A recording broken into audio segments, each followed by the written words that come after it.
Hello, everyone, and welcome, and good morning, and happy 4th of July weekend to you. And thank you, Brian Fletcher, for the fireworks. And look, we plan to be in New Hampshire with you, lounging in a chair, drinking a fruity drink next year. But in the meantime, welcome back to What's Up with Real Estate, where we cover the three most important talking points from the previous week's real estate and mortgage related news and events, along with Stoic Quote of the Week, weekly mortgage tip, and let's see, fun with puns. And you know what? Everyone's favorite co host is dun dun dun dun dun dun ChatGPT Soul. Soul, do you want to share with everybody what's on tap for today? Absolutely. Thanks, Mac. We have a great show lined up for everyone today. We'll be talking about how price growth is slowing down in the real estate market, a little bit of an uptick in inflation, and we'll also touch on mortgage rates easing slightly. Plus, we've got some fun segments, including our Stoic quote of the week and some puns to wrap it all up. So let's get started. Perfect. All this and more news you can use for a week ending what? July 4th, 2024, 2025. 2026. I'm your host, MortgageMack. That's first name Mortgage, last name Mack. And you know what? We believe we make a difference in the lives of the people we serve. And if you don't believe us, just go to our Google address at hashtag MortgageMack and check out our nearly 180 five-star reviews. And along with my co-hosts today, we're going to get started with talking point number one. Number one, we're diving into the latest Case-Shiller report, which shows that price growth in the housing market is definitely slowing down. That means buyers might have a bit more negotiating power and potentially some better deals out there. So definitely some positive news for anyone looking to buy a home. Yeah, I appreciate that. You know, the Case-Shiller Index is the gold standard housing price trends and has shown back-to-back declines in essentially the last 2 months, and that's pulled the year-over-year growth rate down to 2.7, a notable drop from 4.1 we saw at the end or at the beginning of 2025. This signal clears deceleration in national home prices and is a clear demonstration that we intend and are moving into what would be called a buyer's market. And would you agree with that assessment, ChatGPT? Absolutely. It does look like we're heading into more of a buyer's market, which is definitely a shift from what we've seen in the past few years. It's a great opportunity for buyers to take advantage of that increased inventory and those moderating prices. So Indeed. definitely an interesting. Indeed. And we're hoping that, and we're going to talk about rates here in a moment, but hoping rates begin to follow that trend. So moving on to talking point number two, inflation bumps higher. However, here's the sticking point. The Fed's go-to inflation measure, core PCE, ticked up just slightly to 2.7 year over year in May, while monthly growth was mild at 0.2%. Last year's ultra low comparison caused the annual number to edge higher.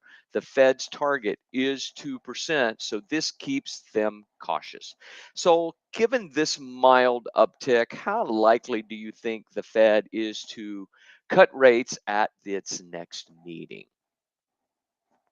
Well, with inflation still hovering above that 2% target, the Fed might remain a bit cautious about cutting rates right away. They'll probably want to see a more consistent trend of inflation coming down closer to that target before making a move. So I'd say a rate cut at the next meeting might not be super likely, but we'll definitely have to keep an eye on it. You know, the Feds don't directly control interest rates, and we're going to see that rates have improved slightly. Is there any indications that this data could stop what we've been seeing as a slight improvement in mortgage rates, or do you suspect that mortgage rates will again climb maybe into the well, we're still in the upper sixes, but maybe into the lower seven range? It's definitely possible that if inflation remains a bit sticky and doesn't trend downward, we might see mortgage rates either hold steady or even tick up a bit. But on the other hand, if we get some positive data in the coming months, that could help rates continue to improve. It's really a bit of a wait and see situation, but hopefully we'll get some good news and see those rates. Yeah, no doubt. And look, it's been a wait see since 2022, 2023. So we're just going to continue to wait and see. Until then, we're going to take a break and get a message from Rate. Looking to purchase a new home? The Rate app from Guaranteed Rate has got you covered. Once you've downloaded the Rate app, click to log in and create your password. This will take you to the intro page. Click the gray Same Day or Home Loans tile, and then click the red Apply Now button. Then click Start a New Loan.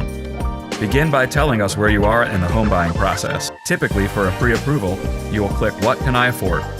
From there, the Rate app will load a series of simple questions. Answer each one the best you can as you move along. Once you've completed the application, your loan officer will receive a notification so they can review your information and set up your personalized checklist. The Rate app even allows you to upload documents right from your phone. It's just that easy. And if you do get stuck or have any questions, just give us a call. We'll be sure to get your questions answered so we can get you one step closer to owning the home of your dreams. The Rate app from Guaranteed Rate, simplifying life's biggest purchase. Hey, thank you, Rate. And you know what? If you do not have a copy or do not have the Rate app on your cell phone, go to MortgageMack.com, click on the QR code, download the app, and be sure to choose Mack Blankenship as your VP of Mortgage Lending. World-class mobile app, new standard in the mortgage industry as it relates to this type of platform. So moving on to talking point number 3, we're going to talk about interest rates, and mortgage rates do ease somewhat over the past week. Let's hope the data that we just discussed with regards to PCE doesn't change that. But as of July 3rd, the average 30-year fixed mortgage rate dipped to 6.67, down from 2023 peak of 7.79, though the Fed held rates steady in June. However, weaker GDP and jobs data is renewing talk of a July cut. But I think that PCE data may mitigate that reduction in the July meeting on the part of the Fed. So do you think this slight decline is enough to boost buyer activity, or are buyers still on the sidelines? What's your perspective on that? I think every little bit helps. So a slight decline in mortgage rates could definitely encourage some buyers to jump back into the market, especially those who have been waiting for even a small improvement. But overall, I think some buyers might still be a bit cautious and want to see more consistent declines before they fully commit. So it might give the market a little boost, but we'll probably still see some hesitation out there. Great. Thanks for that. Moving on to mortgage tip. This week, we're going to talk about 3-2-1 buy down. And if you want to lower your mortgage rate without locking in forever, a 3-2-1 buy down is a temporary way to ease into your mortgage payment. Instead of buying discount points for a permanent rate cut, this strategy gives you a lower rate for the first 3 years. 3% lower in year 1, 2% lower in year 2, 1% in year 3. It helps with affordability early on. My perspective on this is that generally I do not find this to be an attractive option for buyers unless someone else is paying for it. And I know that it's a big deal, and it's being used sort of like Sears and Roebuck used to use the $99 washer and dryer that was stapled to their floor. Lenders are using it along the same lines, and so are builders. And I can say with a great deal of confidence that if you're a buyer and you're considering a 3-2-1 buy down, I think it's a great option to consider, but I would want somebody else to pay for it. And that would be the builder and or the seller. And I believe our offer strategy would put you as a buyer in the best possible position to go in, win an offer, and compel either a seller and or a builder to pay for the 3-2-1 buy down for you. So if you're planning to buy a home and just want some breathing room while your income grows, this could be a perfect option for you. So DM me and we can discuss it further. Thanks a lot. Moving on to other news today. And, we talked about last week, so we talked about the revision of the Q1 GDP. We've been talking about recession since the very beginning of the year. I've predicted that the current administration was going to push the economy into recession to compel the Feds to lower interest rates. And we did get a revision. Q1 GDP at negative 0.5% annualized, down from the initial negative 0.2%. The main reason? Slower consumer spending. This marks a clear contrast from Q4 2024, which had a growth rate of 2.4. ChatGPT, any comments on this data? Well, it definitely shows that the economy is cooling off a bit and that slower consumer spending is a key factor. It does lend some weight to the idea that we might be heading into a recession or at least a period of slower growth. It'll be interesting to see how this plays out and how the Fed responds in terms of monetary policy moving forward. Yeah, I saw that. I listen to a lot of um, lectures from people that are in, political leaders in other parts of the world. And yesterday, I heard a person actually use the term depression again, and it's the second person in as many months, in 2 months, 3 months, as I've heard make a prediction that we were going to enter into a state of stagnation and or potential depression. And I believe the solution to that eventually is going to be to get some real leadership with economic policy in Washington, whereas the current policies are just reactionary at best based upon whatever the headlines say. And then, even then, in that space, you can't be quite sure that their headlines are even accurate as it relates to objectivity. So, with that said, the other thing is pending home sales edge higher. NAR's pending home sales index rose 1.1 to 72.6 in May. For context, a reading of 100 aligns with 5 to 5.5 million existing sales annually. So 72.6 suggests sales will hover around the 3.9 to 4.1 million mark next month. Low, but the good news is it is rising. So, does this weak GDP number combined with slightly improving pending sales point to a recovery in the real estate market, or is this more of a pause?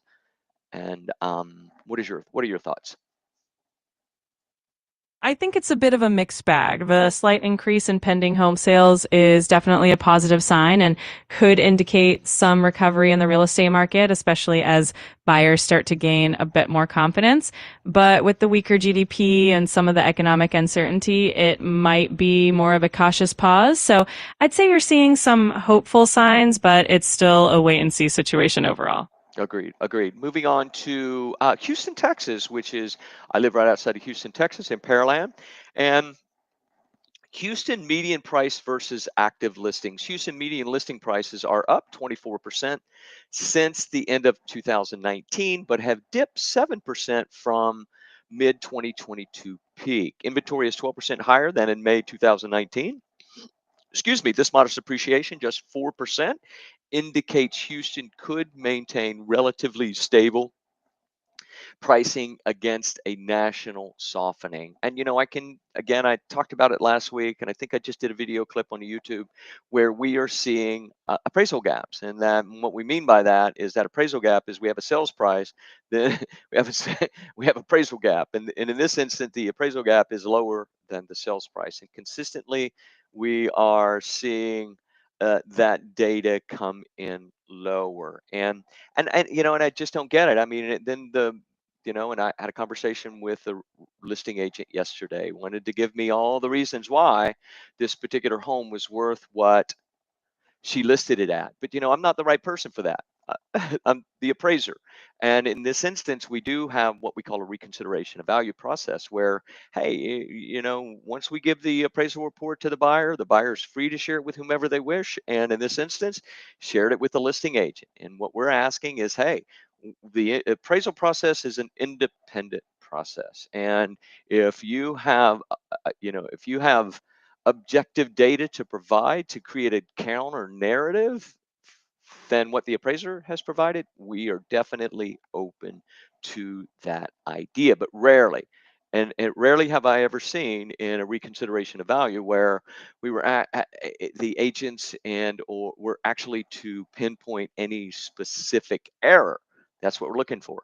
Error and or maybe there is an additional comp that maybe didn't wasn't open to the market, and maybe the appraiser didn't have access to that. But we do have a protocol for those appraisal gaps if you find yourself in that situation. So moving on to, let's see what we're doing next. We're going to move on to Stoic quote of the week. This week's Stoic quote, and you know what? When in a world full of noise, kindness isn't just a gesture; it can be a force. But its power comes from authenticity. Real kindness doesn't need applause. It's resilient because it's rooted in truth. Huh, I really like that. And this Stoic quote came from Marcus Aurelius, who was, and I'll let ChatGPT go into some detail here in a moment about who Marcus Aurelius was. But this week's Stoic quote is, kindness is invincible, but only when it's sincere, with no hypocrisy and no faking. You know what, I can tell you from personal experience of many, many years of doing this for a living, we try not to fake it. We try to genuinely, and I say we try. You know, I don't know how you can try to do anything, but I can tell you that if you'll let us, we're going to care about you. And we're going to bring you through this journey in what we hope is a meaningful way so that you can have as much predictability about the outcome as possible and try to mitigate as much of the anxiety associated with buying a home.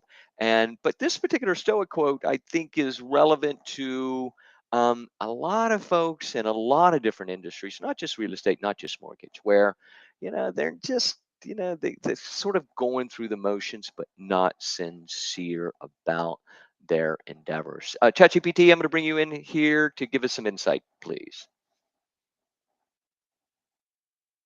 Absolutely. Marcus Aurelius was a Roman emperor and a Stoic philosopher, best known for his work called Meditations, where he shared a lot of his thoughts on life, leadership, and virtue. He really emphasized the importance of authenticity and integrity, and this quote about kindness really highlights that. It's a great reminder that genuine kindness can have a lasting impact, especially when it's sincere and rooted in truth. So definitely a powerful message for all of us, no matter what field we're in. Definitely, definitely. Moving on to fun puns for today, and let's lighten the mood before we wrap it up. You can laugh at sandcastle joke on Independence Day. When can you? So, hey, here's our first video, and that sounds great. Let's dive into the fun and see what puns we have in store.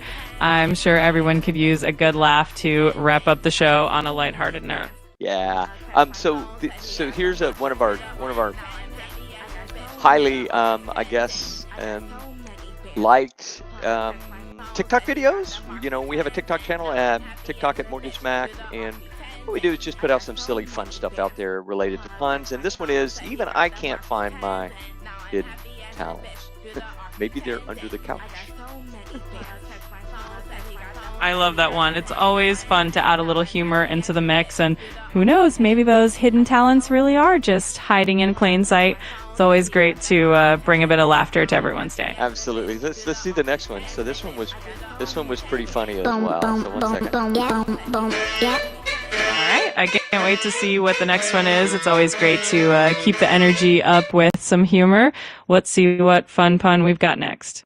So why did the duck get arrested? Why? I'm guessing it must be something delightfully punny. Let's hear it. Selling quack.